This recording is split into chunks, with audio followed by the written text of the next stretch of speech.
Uh-huh. I just feel like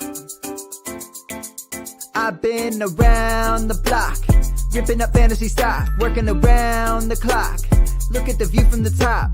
Researching rookies a lot? No, I just be listening to pods, yeah. One in particular, I'm just a messenger, let me just pass on the rock.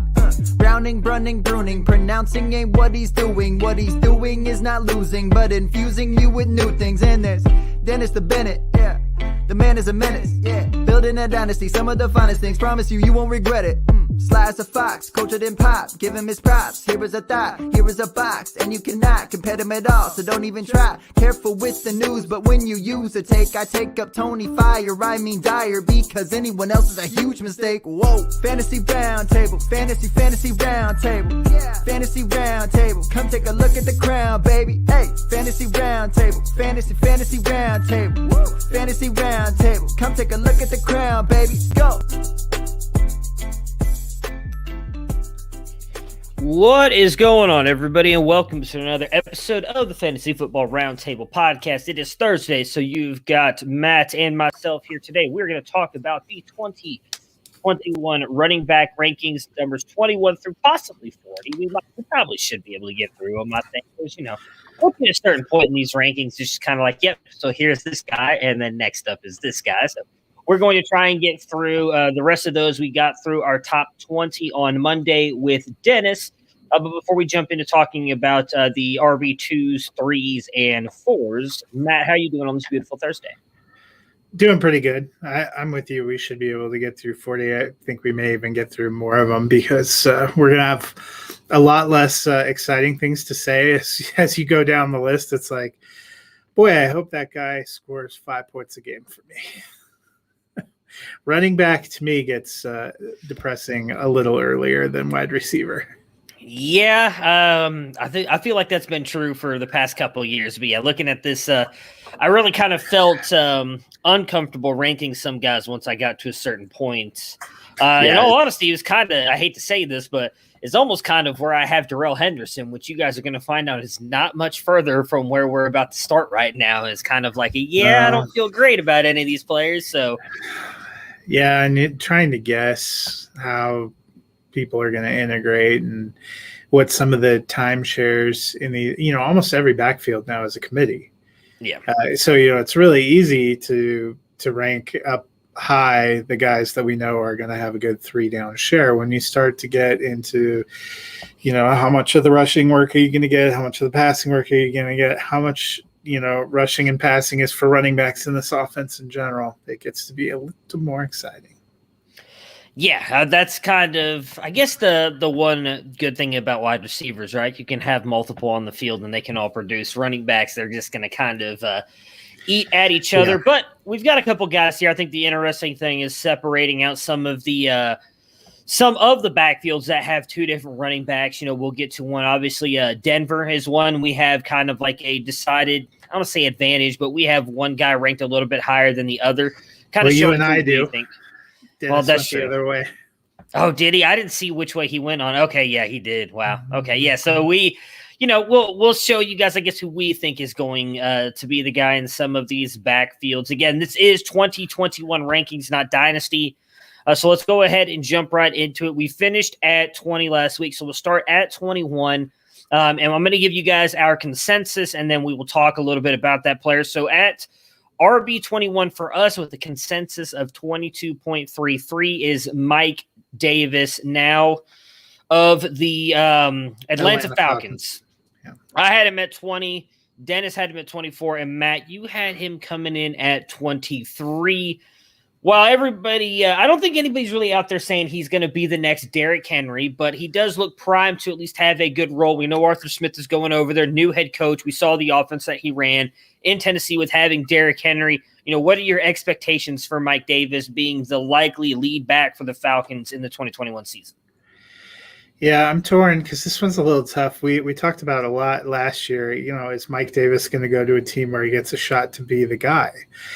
because he did a pretty good job filling in for Christian McCaffrey, even though Carolina wasn't a great team. And he didn't put up eye-popping numbers, but he finished as RB12. And so he goes to Atlanta, a team desperate for running back, to an offensive coordinator who had a running back go for 2,000 yards last year, gets to be the guy. And now it's like, I don't know how I feel. And that's still, Todd Gurley didn't put up a ton of yards either.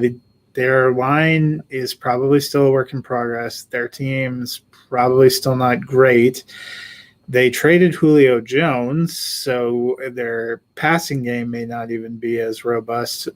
I have him as a low-end RB2. I think touchdowns are really going to be the problem for me. We saw Gurley go up a little higher last year without being a real force as a rusher or receiver, but he was falling into the end zone a couple times a game there for a stretch.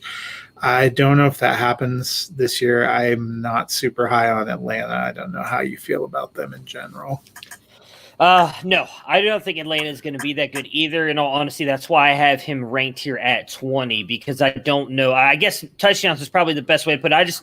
The way I looked at it when I was ranking them was I don't think this offense is going to be very effective. Therefore, I don't think Mike Davis scores many points just because of that. I think he can get a lot of carries and probably a decent amount of rushing yards, but at some point Atlanta is going to go down big, and then they're going to start passing the ball to try and get back in the game. And while I do think Mike Davis will probably get some receiving yards and some catches, I don't think he's a horrible receiver. We saw him, as you just mentioned, fill in for Christian McCaffrey there in Carolina and did a pretty good job most of the time.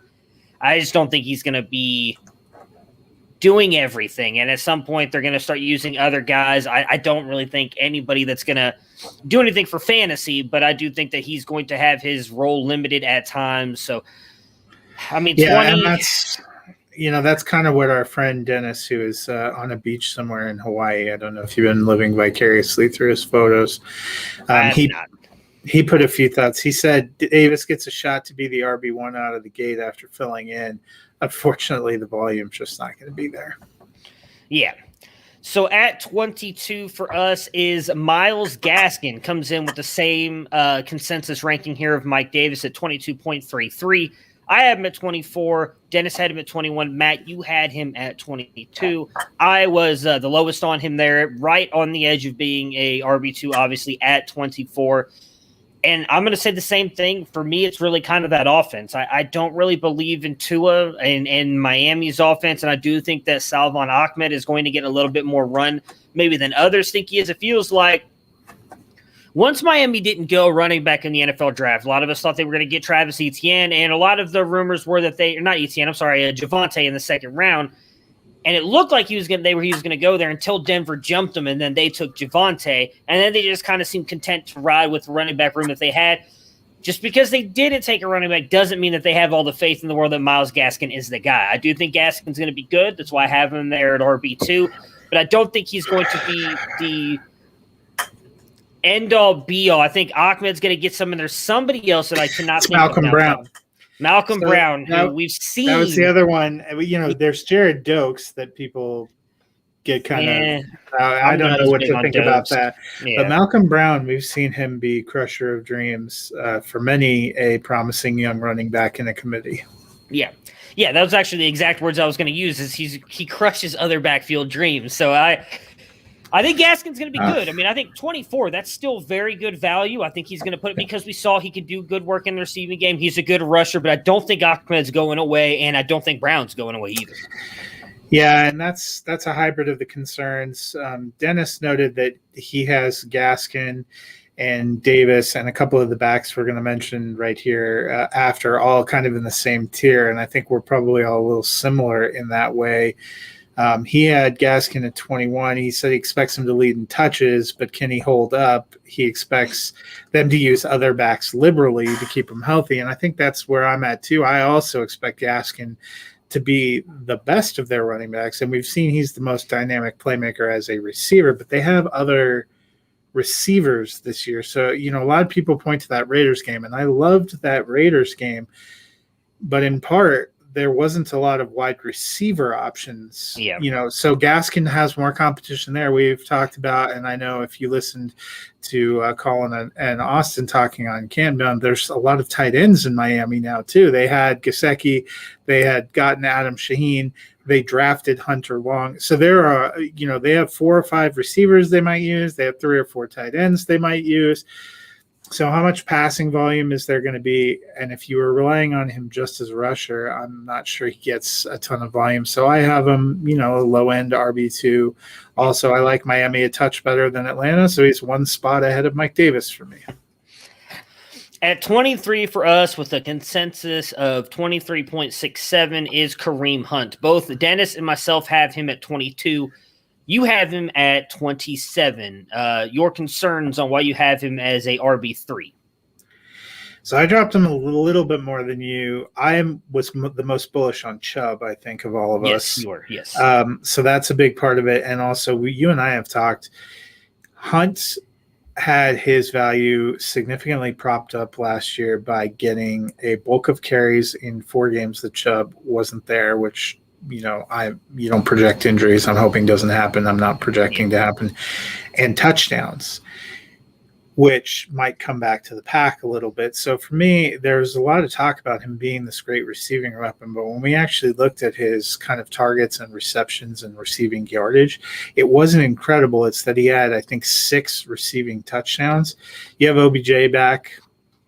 You have some other targets. You also have Chubb potentially getting goal line carries.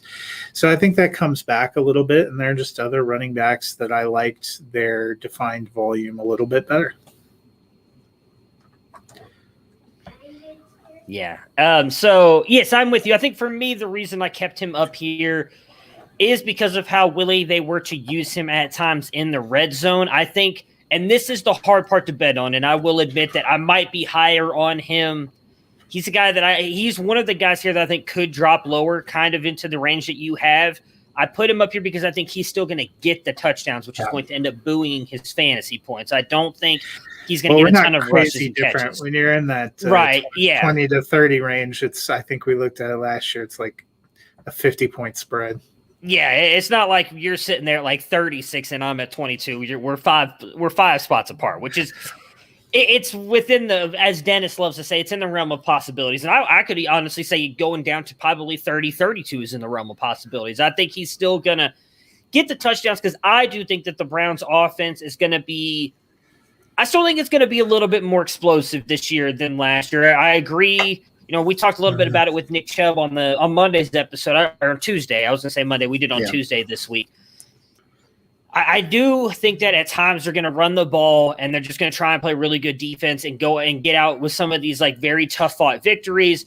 But I also do think that offense is going to come out flying at times. And I do think Hunt is going to be a part of that. They're not paying him the money that they're paying him to just kind of be a guy sitting on the bench. I do think part of it is an insurance policy for Chubb. But he really realistically has not been injured that much. Last year was like his biggest stretch of missing time since being in the NFL. And I don't think the Browns thought that, hey, we need to bring Kareem Hunt in because we know Chubb's going to miss a bunch of time. So for me, I think he's going to get touchdowns. That's going to buoy him some. Not a guy that I would be really willing to bet on here, but he definitely has the talent. And I do think, as he was RB10 last year. So exactly. I'm definitely selling him the shortest. Yeah. Well, I think some of it is for me too. You just mentioned you don't want to bake in and think about injury because we always talk about, we come in to do our rankings, same thing with Aaron Rodgers. We were like, we think Aaron Rodgers is going to be back with the Packers. Why we had him so high. That's why we have Adams up at where we did at wide receiver. We haven't done our wide receiver episodes yet, but we have them already done. We all have Adams very high because we all thought, no, Aaron Rodgers is coming back. When we do our rankings, I'm not going in there thinking, I think Chubb's going to miss like 3 or 4 games. But you do have to like subconsciously factor that in a little bit, especially with guys like Hunt, because you do know, okay, if he does go down, or even if it's not a serious injury, if somewhere like he may tweak his hamstring in this game, and so they hold him out the rest of that game, and maybe even the game after that because they want him to be healthy. And Hunt's going to get a bunch of the carries, and he's one of those like premier backups that is, we talked about on the Cleveland Browns thing. I feel like he's more of a backup / handcuff than he is really an RB2 in the offense. Because when Chubb is there, it's like 70, 80, 90% Chubb. And then Hunt kind of comes in to clean up at the end of the game. Well, and that's where, if you see a little bit better touchdown volume to receivers and tight ends, also, Yeah. In red zone, we've talked about they have 2 or 3 tight ends. Also, they have a couple of dynamic wide receivers. If you think OBJ's TDs take a bounce up, where are they going to come from? Probably not from the pounding over the goal line TDs that Chubb gets, but maybe from some of those pass plays in the red zone. All right, so number 24, this is the interesting one. This is what you and I mentioned, or you mentioned earlier, that me and you are higher on a running back that kind of splits out the backfield. So at 24, coming in as the last RB2 for us with a consensus of 25 is Javonte Williams. I have him at 23. You have him at 20. Now, Dennis has him at 32. So he, while not much bigger on Melvin Gordon and Javonte Williams, he believes Melvin Gordon is, at least for the most part, going to be the starting running back for the Broncos. Matt, why do you believe that it's going to be Javonte? They moved up to get him. I think he has all the tools. Melvin Gordon got good volume last year because Lindsey got injured, and Royce Freeman clearly isn't really the guy behind him. I know they signed Mike Boone, but he's more of a special teams guy. So I think it comes down to those two. Gordon's on the last year of a deal.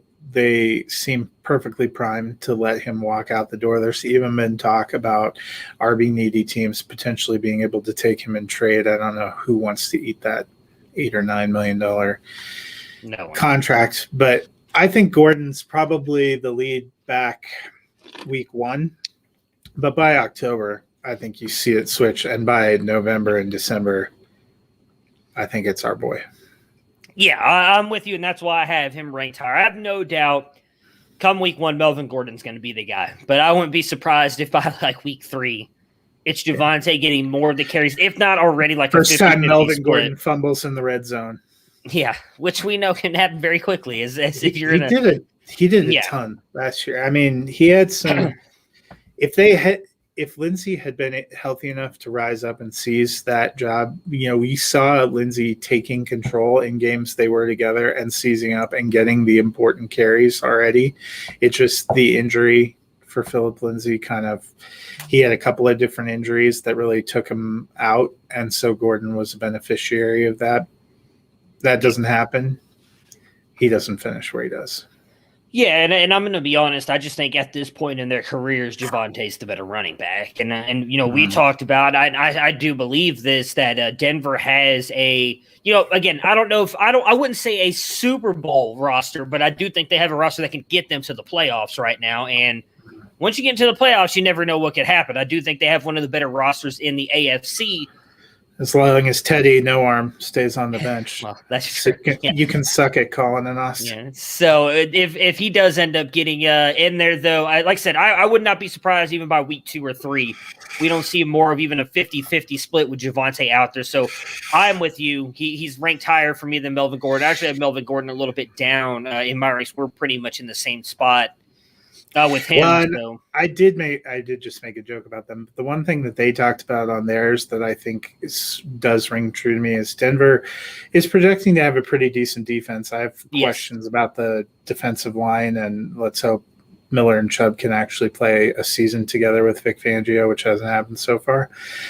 I think they will be better served trying to not play like the Chiefs. And to go out and have a more balanced offense, which does lend itself to rushing. They have a pretty good offensive line. They've really worked on that interior. Cushenberry came in as a center last year. They got Graham Glasgow from Detroit. Dalton Reisner has been very good. They got the Quinn, I think it's Miners, who's in there, and another couple of guards that they like. Garrett Bowles has gotten better. If they find the right tackle in training camp, they'll have a pretty solid line. I think they would like to control the ball. I think that's Fangio's preferred style, and we've seen Pat Shurmur run offenses that were very run heavy. Yeah, I agree with you 100% there. So at 25 for us, with a consensus of 25, is Darrell Henderson. We were all one spot off on him. You had him at 24, Dennis 25, me at 26. Obviously, that did move up because of the Cam Akers injury. I believe I had him at 34, 35 pre-injury. So, again, I'm 36 pre-injury. We weren't too far off. I don't think Dennis was much different than us either. It may have been a spot or two behind or right there with us. I don't exactly remember. Me and you had talked about that obviously before the injury. We both thought that Henderson was going to be more involved anyways, and that was going to bring that back, even though I think you had Akers at 14. I had him at 10. So, we still thought going to be a very high, at least RB1 or high-end RB2. Henderson was going to eat into that a little bit. With Akers gone, I still don't think Henderson is going to put up those kind of numbers because we've never really seen that with him. Even last year, excuse me, when he was the starter and given the starting job, he was good but not great. And I feel like while I do think he's good, he does lack a little bit of what Akers can bring. But I don't know who else on their team is going to really steal carries away from him right now. So for me, Henderson's got to be up here because unless he gets hurt, I think he's going to see a bulk of the workload.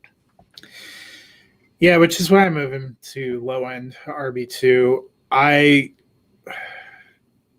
They don't have a ton of depth behind him right now. Personally, I think the Rams are either making some kind of trade in the it was all well and good. Sean McVay did what you're supposed to do as a coach, saying we love the guys in our room right now. We're not concerned. That's what you should do. You definitely want to prop up guys going into camp. You want to get the best out of them. I think they really will evaluate them. Some of those guys may get an opportunity. I still think the Rams are a team that have, at bare minimum, playoff aspirations, possibly Super Bowl aspirations. They're going to either sign a veteran or trade for somebody who's not a big cost, who they can put in there. Because, as we talked about, we don't know long-term that Cam Akers is a lock to return to be great next year. I think they're going to want the production. I think Darrell Henderson will be good. He'll finish in that low-end RB2 range. He has potential to go higher. It wouldn't be shocking. If I have him in a long-term format like a dynasty, I probably am still looking to trade him right now because I think he's at the zenith of his value. We certainly have questions about how well he can hold up physically over the long haul. I think he's going to be fine, but I don't think he's – some people are talking about him exploding up to RB1. I don't think he gets the volume to get there.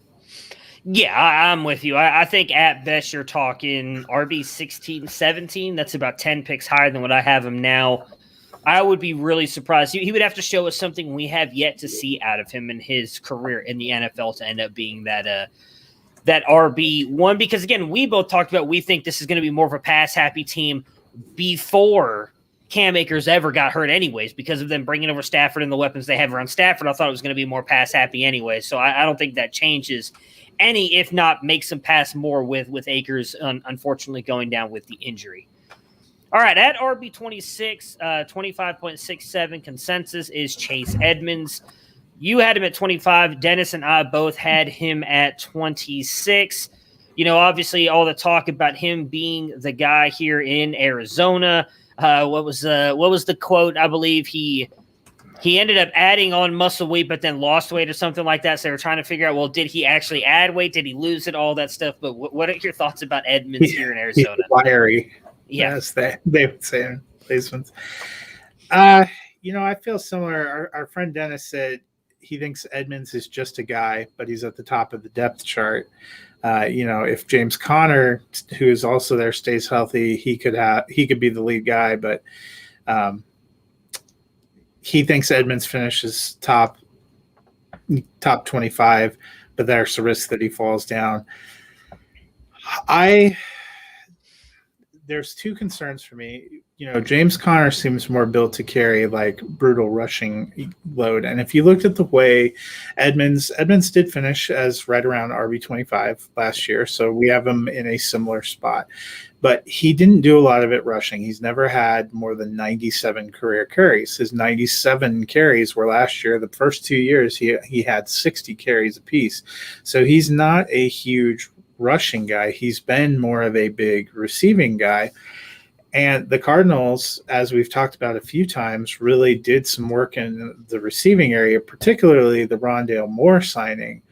would make you think that he's going to take some of those short and underneath plays. So does that eat into Edmonds' passing work? I don't see Edmonds as a guy that carries 200 or 225 times. So, you're going to need big plays if you're not getting the volume. That's my concern. I think he might end up being the best of the running backs, but I think they signed James Conner because they want a bigger body for pounding, especially in the red zone. Yes, I agree with you, and that's kind of why I have him ranked a little bit lower than here. I mean, Connor's been okay receiving-wise in Pittsburgh. I don't want to say he's not anything to write home about. I think Edmonds gets a main part of that, but also I just don't think Arizona's going to run the ball that much. We have yet to see them really commit to the run.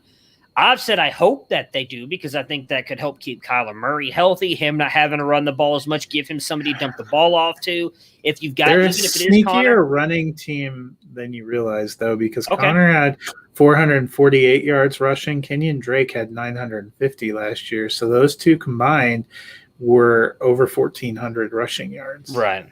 Okay, so I mean, maybe I did not realize that. So they're a little bit better running the ball than I thought, which I think then does help out Edmonds a little bit. But my big fear there, as you just mentioned again, he's never really gotten that workload. So can he maintain that? Can he keep up? Can he get 115, 120? I do think that's why they brought in James Conner, but on the flip side of that, that might end up working better in Edmonds' favor because we've also seen Conner has not that Edmonds dealt with injuries and that's why he couldn't handle the workload, but Conner has dealt with some injuries throughout his time at Pittsburgh. So maybe him coming over here, if he deals with some injuries, could end up leading to Edmonds getting even more run.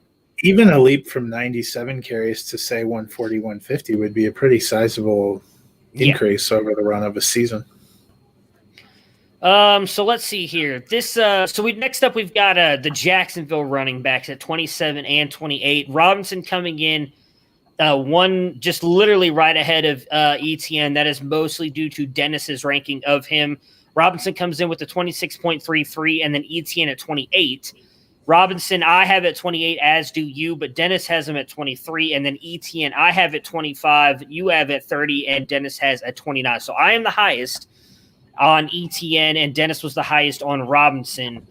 For me, ETN is not because of the rushing, but I think he does in the receiving game. I don't think he's a better receiver than James Robinson, but I do think with the way I've seen Urban Meyer, sorry, I just saw a massive baseball trade go down. Holy crap. Anyways, apologies. Ruined one of your fantasy leagues. No, but I never thought the Cubs just traded Anthony Rizzo to the Yankees. That's a big deal. Mike Wilbon's been talking about Rizzo and is it Bryant? Yes, Bryant's a free agent. Getting traded at the deadline because the Cubs are so miserable this year. They are miserable, but wow, that's a big deal. Rizzo is like one of I thought was going to be like a lifelong Cub. So that was just, that took me back a little bit. Okay, back to football. We gained a whole new audience right now. Travis Etienne. Yes, Travis Etienne.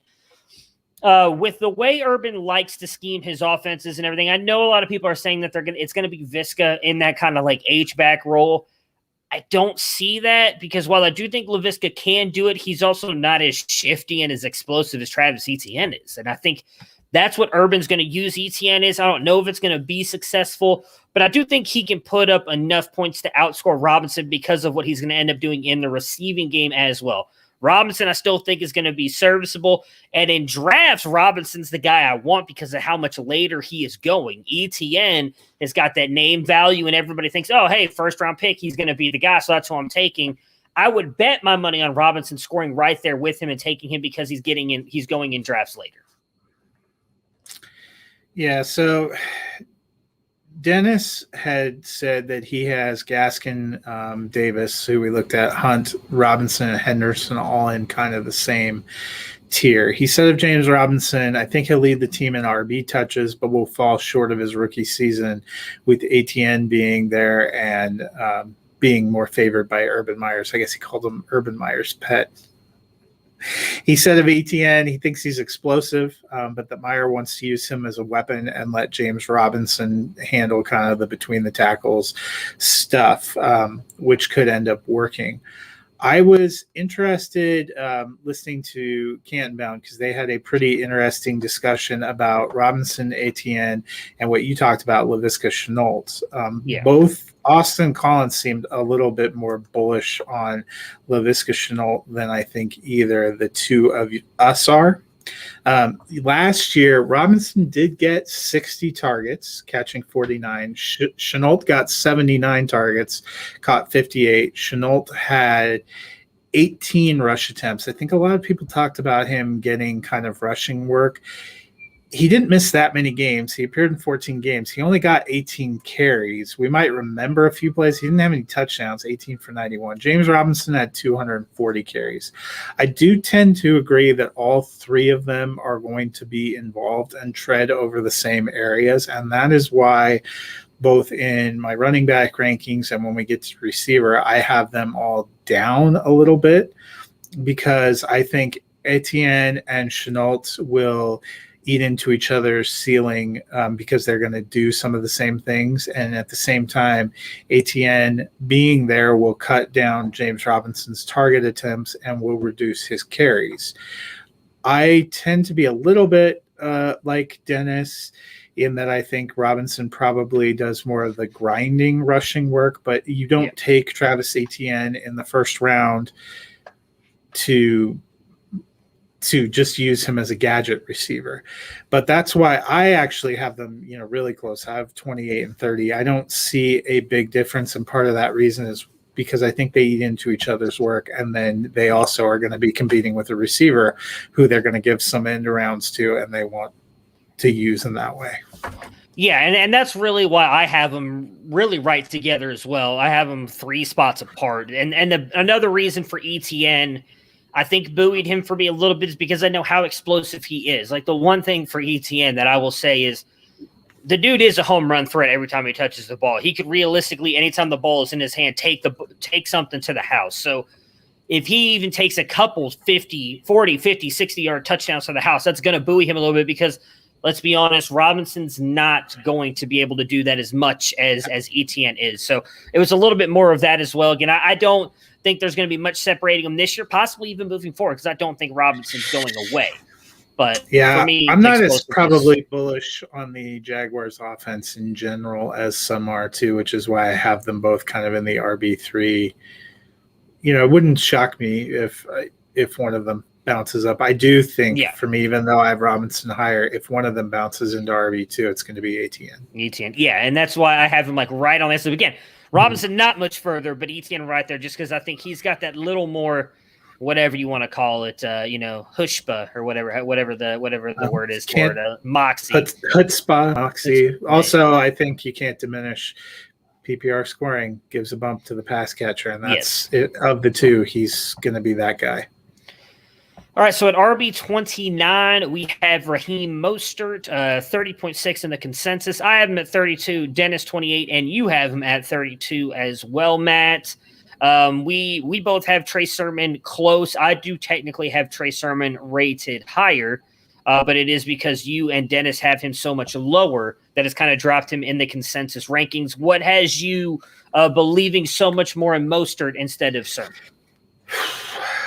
I, first of all, believe that we're going to see probably 5 or 6 running backs at different times for the 49ers, which is part of my concern. I probably will like Trey Sermon more next year. I tend to think he will get mixed in early in the season, and when Jeff Wilson comes back in the late October, November range, he'll start mixing in, and that's what's going to diminish it back. Mostert, if I thought I was going to get a full season with him, even at 60% of the running back workload, I'd like him a lot more, but it doesn't seem like he's been able to stay on the field. We've seen him be really explosive when he's been there, but he seems to miss time, and they're going to use other backs. They signed Wayne Gallman. Elijah Mitchell is still there.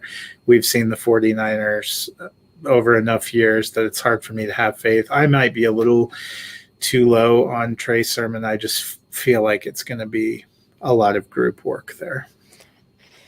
Yeah, so I'm not as low on Sermon. I do have both of them close together. I don't think Wayne Gallman is going to do much there. They brought him over. Jeff Wilson's out with the knee injury with the meniscus, so I don't know how much he's going to be involved.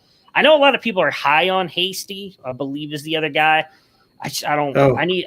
That's right. I forgot about JaMycal Hasty. Yeah, I need to see it. Like I know a lot of people have been talking about him being a huge part of that offense. We have not seen it. So for me, I think it really does come down to Mostert and Sermon. And if you don't mind taking this forward real quick, and I'll be right back. Yeah. Well, that's probably fair. And you are right that Wilson's going to be out for quite a while. It just seemed like he was such a darling at the end of the season. It's an unfortunate knee injury. He will definitely miss all of September, probably a lot of October. But if he starts coming back in late October and into November, I wouldn't be surprised to see him mix in and then have more of a committee. You also never know who's going to end up kind of on the outs in San Francisco. We saw that last year with Tevin Coleman, who most of us thought was going to be a decent factor, at least splitting time in that backfield, and it didn't really materialize even when he was healthy. He didn't have very many carries. He didn't have very much yardage. He didn't have very much of a role. So there are things that happen there that go off the rails. I like Mostert a little bit better maybe than some of you. Dennis said of Mostert, I think Mostert gets a shot at the start of the beginning of the season, but Sermon will come on and push Mostert into a change of pace role that highlights his explosiveness and preserves his health. We all know Mostert too is on the last year of his contract, probably not a guy that comes back. I think Sermon's the future, but maybe the future isn't now in terms of being this year. So while we wait for Matt to come back, we'll move on to our next one, which would be our running back 30. The average ranking is 31.33, and that's Kenyon Drake. Drake goes over to the Las Vegas Raiders this year. Last year, he was with the Arizona Cardinals, part of that split with Chase Edmonds. This year, he's splitting with Josh Jacobs, and probably a variety of opinions on him. I was the highest. I have him at 29. I think his usage probably be a little higher. Matt had him at 31. Dennis had him at 34, was the lowest. Dennis said Gruden refuses to use Jacobs as a 3-down back. Drake rushed for almost 1,000 yards last year in Arizona and showed his pass catching ability in Miami. He could ruin Jacobs' value, but have standalone value for himself. That's kind of what I felt like too. I'm interested. The narrative seems to be quite a bit that Kenyon Drake is going to come in and be the real passing down specialist, and that certainly would make some sense from the way they've used Jacobs, who doesn't seem to be a huge part of the passing game. But last year, we saw in Arizona, he carried 239 times, had 955 rushing yards and 10 rushing touchdowns, only had 31 targets and caught 25. That was largely as a result of Chase Edmonds kind of having that role in Arizona. In his history, we have seen him be more involved. In 2018 in Miami, he saw 73 targets, caught 53. In 2017 in Miami, he saw 48 targets and caught 32, really in a more limited role. And in 2019, when he split kind of between Arizona and Miami, he ended up with 68 targets and caught 50 of them. He actually had 33 targets in his 6 games in Miami, saw 35 targets in his 8 games in Arizona. So he has been more of a receiver. That definitely could be a piece of what he does. And that seems to be something that the Raiders need. I wouldn't be surprised if he also gets some of the rushing work. That's why I probably have him a little bit higher I had Jacobs at 18 and have Kenyon Drake at 29. I know Dennis had Jacobs at 20 and has Drake at 34. Matt had Jacobs at 21 and has Drake at 31. So kind of a little bit more bunched together.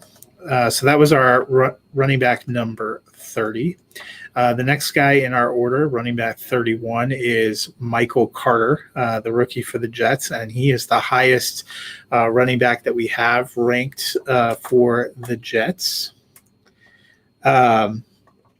So Matt is the highest on him, has him ranked at 29.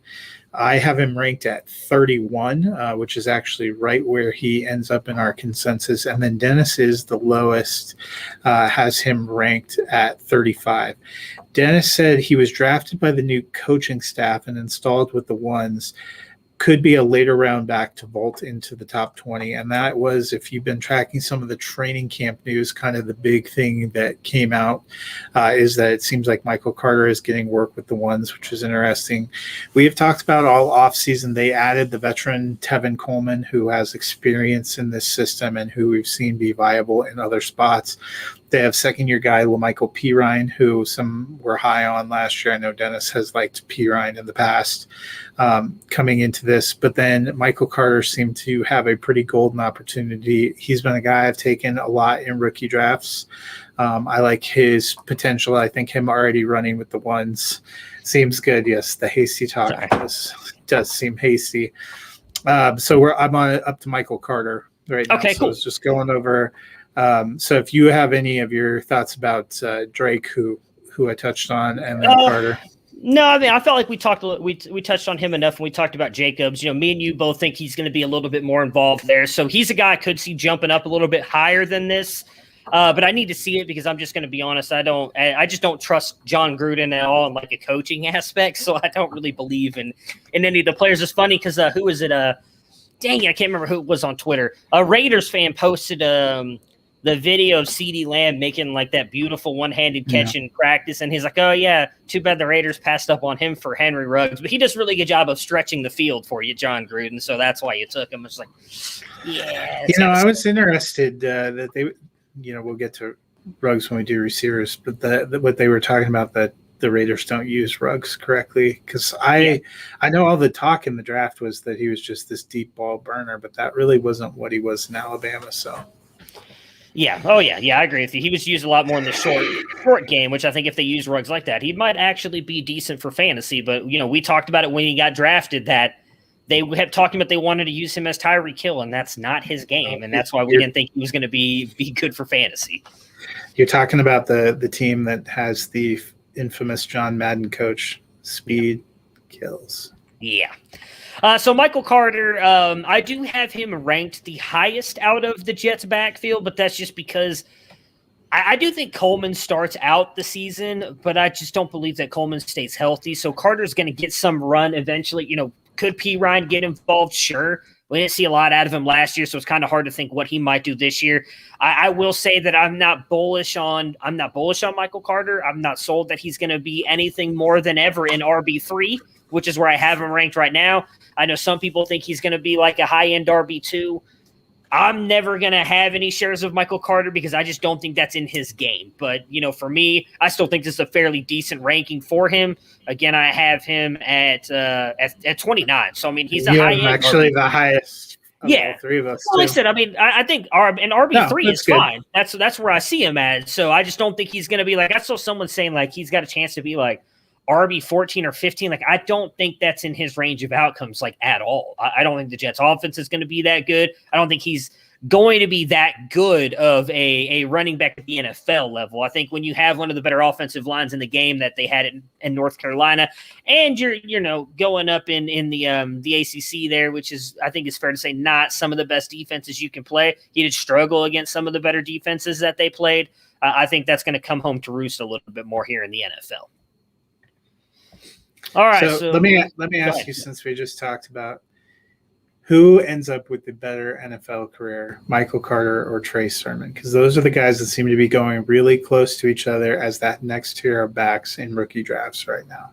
That is hard to say. I will go Trey Sermon, but that's also because I thought from the get-go for the past couple of years, he's just got the better skill set than Carter. The thing I think holding Sermon back is the injuries, and that's not to go with because he was, a Buckeye for like 6 games. He was good at Oklahoma.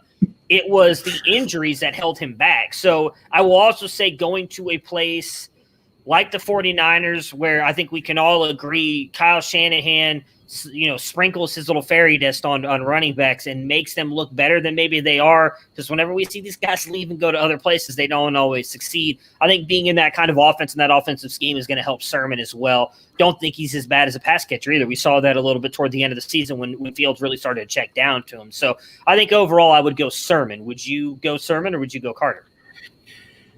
I definitely am going Carter. I was, though, higher, just like you were a little higher, I think, on Sermon pre-draft. I was higher on Carter. I don't know why. There's always one player that I love, and usually, let's hope it works out better than usually every Academy Awards season. There's one movie that I love, and it's The Kiss of Death, that movie actually being successful. So, Michael Carter, please be good, despite my love of you. All right, so let's go to RB32 here, and that is Ronald Jones. Comes in at 33.33. I have him at 37. Dennis at 30. You have him at 33. Yep. Any fears about Fournette or anything else? Or you think Ronald Jones is going to be the guy for this season? Tons of fears. It's a pass-first team. They have, I think, every elite receiver that's ever played or imagined playing is what it feels like at times down in Tampa Bay, which is a concern. He's at best in a 3-way split with Leonard Fournette and Giovanni Bernard. It could even be a 4-way split if they decide to throw Keyshawn Vaughn owners a few bones and let him have some carries or some receptions. We know Jones is not a incredible receiver and in fact is prone to drops. I think he's probably, for that system, the better running back. It feels weird to say since Fournette was a first-round draft pick, but he's probably a little bit of a better runner. I will feel better if the persistent rumors of Fournette getting released or traded come to fruition. But if they're all there, I think they alternate in killing each other's value. Yeah, I would not be surprised if – I want to say Fournette may be cut. There was a lot of people that think that he could be on the bubble because he doesn't. My only hesitation with that is what makes him more of a bubble case than Ronald Jones. I think we both feel, and most people feel, like the reason they signed Bernard is to play that kind of pass catching James White type role. So if you're really just looking for somebody to pound on 2 downs, I don't know that Ronald Jones is significantly better than Leonard Fournette. He does seem a little more explosive, so maybe that's what gives him the edge. He's probably cheaper. He's definitely cheaper. Ronald Jones, I mean, I just saw a report recently released that he's, looked more explosive and has definitely looked better this offseason. Maybe it's just one of those things where he's taking a little bit longer to develop. That was kind of the big things of him coming out of USC, not UFC. He was not a fighter. He was a running back for the Trojans. Maybe both. He could be both. You never know. But I feel like he probably leaned more toward the running back side than the cage fighting side. So he's more of a lover than a fighter. Hey, the best of us are. Let's just be honest. So I think with him, maybe it's just taking him a little bit longer to develop. I've never jumped off the train. Now he's never going to be the RB, an RB1 like I had hoped. But he's not even really, I guess, going to be an RB2 because that's not happening. His story hasn't been fully written yet. But maybe he can still surprise this year. I mean, I do think he's going to be the guy at Tampa Bay. I think for me, the reason I have him ranked so low, though, too, is I really think it's going to be a passing offense. They've got so many weapons. Brady's back. He's making fake videos of him throwing into a jug machine. Like it's going to be a passing offense. The other hesitation I would have about them releasing either Jones or Fournette is the most common rumor has been they release Fournette and the Rams go scoop him up. If you're Tampa Bay and you're playing a little bit of gamesmanship in terms of not wanting to make a team that is potentially in your path to the Super Bowl better, you hold on to everyone. Maybe you don't play them, but you hold on to them. All right, so next up, we have Damian Harris. This is one of the rankings I hate the most for myself. We have him coming in at 33, consensus of 34. I have him at 34, Dennis 33, you 35. I do think he could be the lead running back for the Patriots and really could be an RB2. My biggest fear is as long as Cam Newton's in there, that's a threat to take away goal line touches. And Sony Michel, Ramondre Stevenson, same thing. I feel like he is for sure going to be the guy between the 20s. But once they get down into that red zone, do they pull him out and throw a James White in there like they did a lot last year and do dump offs to him? So like, if his touchdowns are limited, that's what's going to drop him. But I think overall he could have a really good season and be a really good running back. Yeah, I'm the same. The other, the only concern for me that would drop him significantly is he ends up splitting that role with Sony Michel. But I think they decided not to pick up the fifth-year option for Sony Michel, so I think he's kind of backup fodder at this point in time. But it doesn't seem like Harris is the guy they want to use at the goal line. I think he is going to be their nominal starting running back. Unfortunately, the Patriots are one of the ultimate and first true running back by committee. Yep. So that'll be the biggest thing for him. I could see even a Sony Michel getting cut. That happens. That'll help him out a little bit. But again, the Ramondre Stevenson type is just it's one of those things where it's hard to expect him to get a lot of touchdowns. I think that's my biggest fear with him. 34 is Zach Moss at 34.33. I have him at 30, Dennis 39, you at 34. For me, I think he's going to end up getting a bulk of the carries here. It could even be a 50-50 split with Devin Singletary. But I think the fact that they were willing to use him more in receiving situations and when they got down into the red zone, I know Allen gets a lot of rushing touchdowns. But even if Moss, say they do split it 50-50, but Moss is the one that's in at the red zone area and getting the touchdowns, that's going to buoy him over Singletary. That's why I put him up there. What are your thoughts on Moss? Yeah, I'll start with Dennis first. He said Moss is set up to be the 1A in Buffalo, but how high can he rise with Josh Allen as the goal line back? We've talked about it. 3 seasons, Josh Allen has never had fewer than 8 rushing touchdowns. Last year, a lot of people prone to say, oh, well, they have Zach Moss now. Those rushing touchdowns for Allen are going to go away. He had 9. They didn't go away. I think it's the way he plays, unless there's some kind of significant injury that makes him gun shy. I think that's the way he plays, and that's been good for Buffalo. Yeah. So then you're talking about splitting the backfield. You and I both like Singletary. We liked him in his rookie year. I was definitely scared off a little bit by the fact that he played all 16 games, started all 16 games, and had worse rushing and receiving numbers last year. That gave me a moment of pause. I think it's a true split. I think Moss is probably a touch better. I don't think that's a significant value. It feels almost like ranking Patriots running backs at this point in time. Yeah. At 35, we have Melvin Gordon. We talked a little bit about him, obviously, earlier with Javonte. Dennis has him at 27. I have him at 39. Matt, you have him at 28, coming in at 34.67. I'm at 38. Oh, yeah, sorry, 38. Not really, I think, much more to add on him. We both kind of spoke our piece when it came to Javonte, but I have Dennis. Dennis says, I know, Javonte Williams. Gordon isn't just going to roll over and give the job to Williams. I think the old school coaches will defer to the veteran and let Gordon start the season while they sort out the QB situation. I think we all thought they'd start the season. Yeah. You and I were never as high on Gordon. My perception is the coaches, just based on watching the way they were doing game flow last year, weren't that high on what they saw from Gordon either. They just didn't have a lot of options. Now they do. I mean, talk about a guy that we both loved in Philip Lindsay. He kept getting thrown out there and getting a lot of shots. And as much as I love Philip Lindsay, Javonte is a lot better. I mean, a lot better. And he's got the size too. I think Javonte brings everything that we loved about Philip Lindsay in a bigger and in better size and skill set. So if they were willing to throw Lindsay out there as much as they were to kind of complement Gordon and even at times ahead of Gordon, Why would we think they're not going to do that with Javonte? And if Javonte is able to start proving he's more and more productive, I do think that while I do agree with what Dennis is saying on the experience part and the coaches, I do also think that Fangio wants to win. And if Javonte's out there producing, he's going to stick with the guy who's producing because he's producing, not because the other guy's been there longer. So that's just kind of my take on that. And that was certainly how Shermer did it last year. Yeah.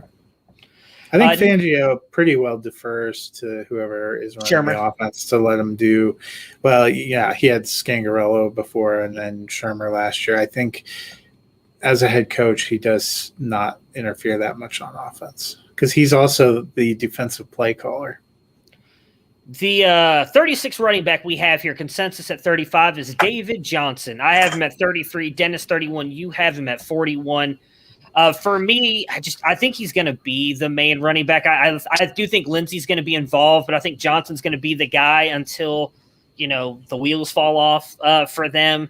And I do think he's a great value. I honestly think he's got a shot to produce as an RB2. I got him in the Scott Fish Bowl in round 17. And to get an RB like that, I mean – maybe it's a little bit of nostalgia and hoping he can kind of bounce back a little bit more. There's definitely a lot more downside with Johnson, but I think a guy who is at least going to start off the season as the RB1 for a team that I think is going to want to run the ball and is going to have a very bad QB and offensive situation. I think for me, he's a decent buy in drafts because of how late he's going. So let me read Dennis's comments. Then I have a question for you. He says, David Johnson, who knows how it's going to shake out? I do think the team is going to be playing from behind. And as the best pass catching running back, Johnson could be in line for 100 targets. I would say with the addition of Rex Burkhead, I'm not even 100% sure he's the best pass catching running back anymore. Yeah. But my question for you, I don't think any of us thought that we would see Deshaun Watson on the field for Houston at all. Yeah. He has since reported he is practicing. We have not gotten any indication from the NFL that they're going to put him on the exempt list, which I 100% thought was going to happen. Yeah. I read ESPN did their roster projection and their Texans beat writers said they still think Watson doesn't end up getting cleared to play. Yeah. I have heard other people say that the NFL said they don't have enough evidence to justify making that move. Does Johnson's finish matter at all for you? So I ranked him 40. I think the Texans suck. I think if Tyrod Taylor's the quarterback, he runs a little bit. I also think Phillip Lindsay runs a little bit, and they use Rex Burkhead. And again, I don't think they're very good. Yeah. So that's why I marked him down. If you knew Deshaun Watson was going to play, I still think Texans are a 5-6 win team at best, but maybe better than the 1-2 win team we think they're going to be. Does it change Johnson for you? Because it might bump him for me because you can't stack the box as much with a Deshaun Watson, even though their receiver situation got much worse. This is a wing and a prayer that Anthony Miller is something that Chris Conley can come back to having any kind of value and that Nico Collins takes a step forward.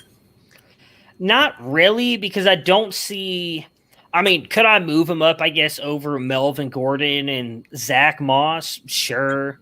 But I think that's it for me. Like I would argue heavily that Damian Harris, Ronald Jones, Michael Carter, Kenyon Drake, like all those guys that I have ranked ahead of them, I think all those guys – have more upside than David Johnson does. So, I think it's a fair ranking of them. Now, would I be surprised if he ends up as an RB2, which, again, I have him here at 33. Is that right? I switched over. Yeah, 33. He comes in at 36 for us. So, could he end up finishing as an RB2? I think there's a shot to, but I think all those other guys have more upside. So, I would still, even if Watson's there, which I don't think he will be. I read the statement that the NFL put out the other day that they're still gathering evidence and all this other stuff. I think that once we get closer to the season, he is going to get put on the exempt list, but I don't think they want to make a hasty decision, so they're kind of holding off. Well, and I think the NFL, the reason I've always thought is I don't think the NFL wants to be in a position of taking criticism all year for allowing him to play, because even though I firmly believe the justice system played out in the case of Michael Vick, that was incredibly a lot for the NFL to go through, with a lot of groups protesting them. This feels like it would be even bigger given the climate we've seen over the last few years, especially with the kind of accusations. So at RB 37, we have James Conner. Consensus is 36. I have him at 46. Dennis 36. You have him at 26. We talked a little bit about him, obviously, with Chase Edmonds. For me, I don't know if he gets a lot of carries in between the 20s. I think they might use him more as that red zone guy and to spell Edmonds here and there. So I don't know how much his value is going to be. For me, I view him a lot like I do Zach Moss, in a guy that when they get down into the red zone, like if he's going to be the guy, great, but you also have to account for the fact that Kyler Murray and Josh Allen are not afraid to run it in themselves a lot, and that's going to eat into some of their value. So that was the reason why I dropped him so low. He might move up a little bit more, especially as you pointed out, they're running a lot more than I gave him credit for earlier. But I think this is a fair range unless we hear that Connor's going to be the guy coming to the first game. He would jump up more for me, not much, but he wouldn't be in the 40s for me. But I just think Edmonds, as long as he's healthy, is likely going to be the guy. Yeah, so Dennis had him at 36 and said that's probably his ceiling unless Arizona develops a habit of getting out to early leads and needs to grind the clock. Last year, Kenyon Drake was RB16, had 239 carries, 955 rushing yards, and 10 touchdowns. They were more of a strong running team than you remember, than even I remembered. I'll be honest. When I looked at that, I was like, oh, I forgot Kenyon Drake had such a good season. I think that Chase Edmonds is roughly what he is. So for me, James Conner, despite missing games last year, ran for over 700 yards and I think 6 or 7 touchdowns. I think he could do something similar. That's why I have him and Edmonds more bunched up, because I think they have more receiving options, and those two end up splitting more running work, with Conner getting some of those pounding goal line carries. I also think, personally, Arizona will be a little bit better and makes it into the playoffs this year. Next up is Trey Sermon. He comes in at 38, 37.67 consensus. I had him at 27, Dennis 37, you at 49. So we all had him roughly 10 picks apart. I mentioned it again earlier. I think they don't take him where they take him for no reason. Raheem Mostert, I do think, is going to be the lead running back. What worries me is he's just not ever been able to stay healthy. I don't think Hasty's going to be involved. I know they've got the Juice and Kyle Juszczyk. I don't think he's going to be much of a guy either. And then Jeff Wilson, if I knew for sure he was going to be healthy coming back, I'd probably pull the reins back on Sermon a little bit. But it sounds like he's going to be at least the beginning part of the season, first 4, 5, 6 weeks. Well, they said probably not till November. Okay, yeah. So, you're talking about the first 2 months of the season.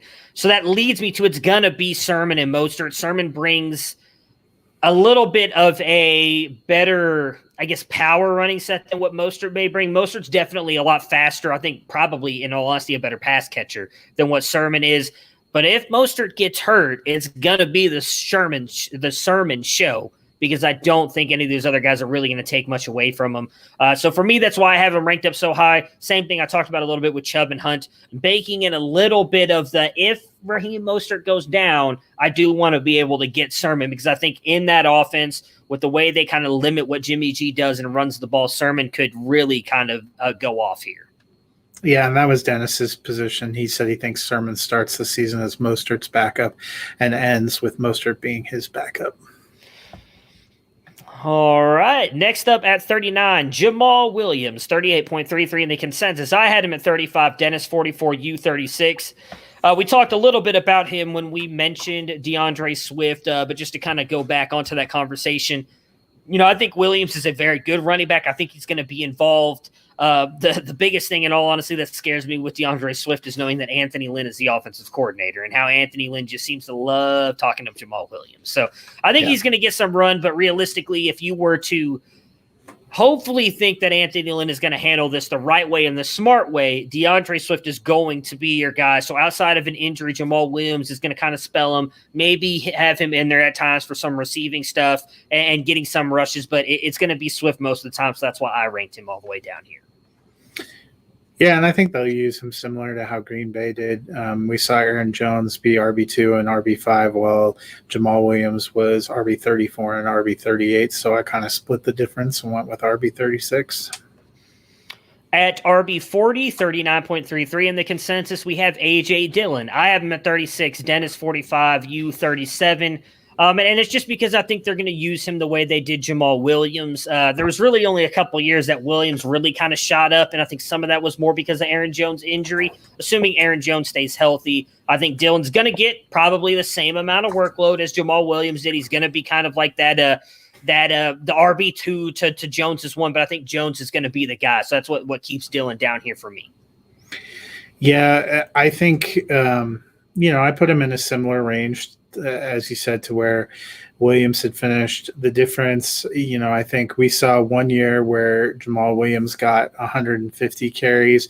More often, Jamal Williams was also getting like 30 or 40 targets. I don't think Dillon gets the targets, but I think he could get more carries to be more of a grinder. And if Green Bay's up, I think he's a guy that they used to run out the clock, because Aaron Jones is a dynamic skill set that you want to keep healthy.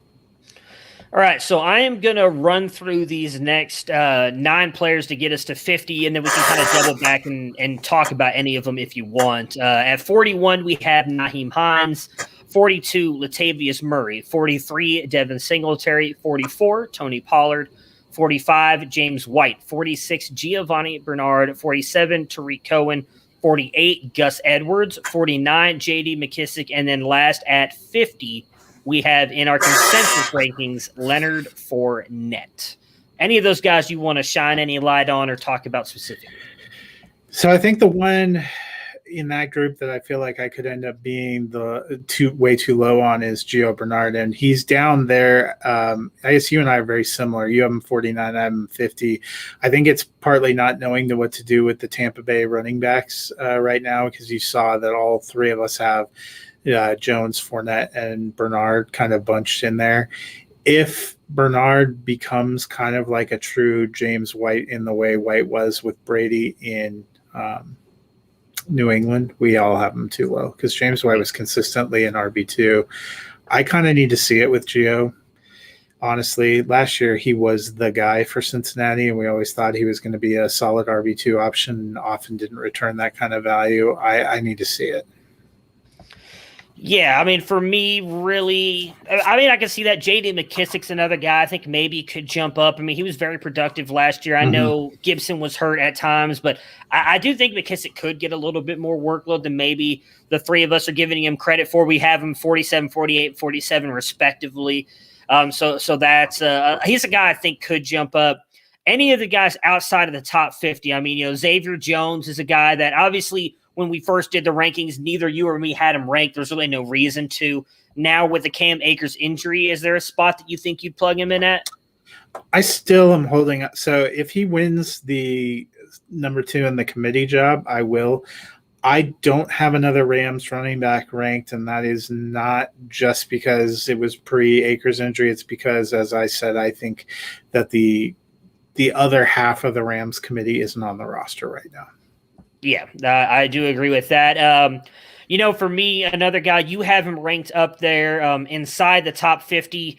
I don't know. I could have swore I did too, but I don't right now. He will end up there is Phillip Lindsay, and that's just because I do think as long as he stays healthy, he could be a guy who's really going to kind of be the RB2 to Johnson's RB1. Yeah, and that's partly why I knocked David Johnson down. I have both him and Lindsay in the 40s because, again, I don't think it's a great team, but I think Lindsay ends up taking a lot more rushing work, and I think it's possible Burkhead ends up taking some receiving work, and we have kind of a true Patriots-like committee for a team that isn't going to return that kind of volume. All right, so I think that's going to do it. Anybody else outside that top 50 you want to touch on or anything like that? No, I mean, running back, there's going to be somebody that we're not talking about that we have somewhere down there that's going to rise up and get it. Last year was a James Robinson who was undrafted, who you just need that opportunity, and that's why I was talking about this with the guy the other day. I think success in fantasy is probably 25% drafting, 25% luck, and 50% hustle. Yeah. Waiver wire is a massive thing. Even in dynasty leagues, there's always like James Robinson was a guy who was not even being drafted in dynasty leagues. There's always that one guy. Doesn't have to be a wide running back. Could be a wide receiver, tight end that comes up out of nowhere. Logan Thomas. Was that 2 years ago or last year, whatever year it was? Logan Thomas last year. Yeah, I mean, there's always those last year. Everybody thought it was going to be the Jace Sternberger breakout. I know. Don't remind me. Don't remind me. So there's always those guys. You've got to stay diligent. Vigilant. That's the word I was looking for. You got to stay vigilant. I don't know why I was saying vigilant. We're not building a village here. You're staying vigilant on the waiver wire. So you might be just building that village out there so you can have a place to escape. I need it right now. We're not even to football season, and I'm already up to my eyeballs and everything right now. So before we go, let's not forget. We want to shout out. We are part of a great network at Campus to Canton. Great shows like the Devi debate. They talked about Quinn Ewers last night. Matt, Austin, and Felix. You want to check them out? We have the Campus to Canton podcast, which has Campus Life. They're getting people ready for the college season right now. Alfred's podcast, Why Wait Till Sunday? So go check out our network. Very proud to be a part of them. Yeah, absolutely. They are killing it. I'm here for the ride. I jumped on I'm riding on their coattails. I would also like to say really quick before we get out of here, because you and me both know, really both of them very well. And just congratulations doesn't seem like the right word. And I don't want to say I am sad to see them go, but it really seemed like they kind of left on good terms and everything. But just congratulations on the run Ricky Valero and Chris Stoops had on Debbie Delight. I did tweet out their stuff. I watched their final show Monday. They unfortunately brought their podcast to an end, just have other stuff going on, and they weren't able to keep doing it. I thought it was one of the better Debbie podcasts out there. So very happy for both of you that you guys were kind of able to end it on your terms. If you guys hear this, I commented in on the show and I was watching. I have so much respect for both of them. And it sucks because I love both of their thought processes that they bring to the college game. It sucks that we don't get to hear that now on a weekly basis. So very, very happy for both of them that they were able to do that for 3 years and build the following that they were, and hate to see it go. But, Stoops, I know he's still going to be around doing his stuff on Twitter. Ricky's got a new thing coming with you. So if you want to plug that really quick as well, a Friday show that should be a lot of fun. Yep, we're kicking off tomorrow. For those of you that follow Ricky and I, you know that football is not our only passion. So I am sure there's going to be a lot of movie chatter. But we're going to be kind of doing weekly rankings, looking at some DFS, talking about our games of the week, and doing movie corner. So it's going to be pretty fun. Kicks off tomorrow. Yeah, so definitely check that out. You guys posting it on Twitter, YouTube, or? Yep, it's actually I think it's going to drop in the Debbie Delight channel. There you go. So nice little thing to kind of replace the Debbie Delight if you guys enjoyed listening to that. So me, Matt, and Dennis, again, will be live from a surprise location. He'll be on location for us on Monday. So I kind of ruined that surprise when that's all right. We don't know where in Hawaii he'll be though. He's going to be on location. So we'll see. Maybe he'll bust out the Jimmy Buffett shirt, have a lay on, maybe a little Mai Tai as we're talking wide receivers. I don't know. Well, we don't know. He's a man of mystery. So international. No, damn it. Not international. Hawaii is technically still in the Ohio State. Why was I going to say the Ohio State? No, I mean, Ohio is the most important state. Let's all be honest here. People don't come here for pronunciation. They don't come here for geography. Because if you do, boy, we have enough trouble trying to coordinate across 3 time zones. English is my second language, everybody, so I do apologize. I've not handled it very well the past, not in 30 minutes, really this whole show. So, but we will be back on Monday talking about our top wide receivers. Dennis Ian will be joining us on a little bit of a nice vacation there in Hawaii. So hopefully you guys can be with the same time, same fantasy channel. You guys, I hope everybody has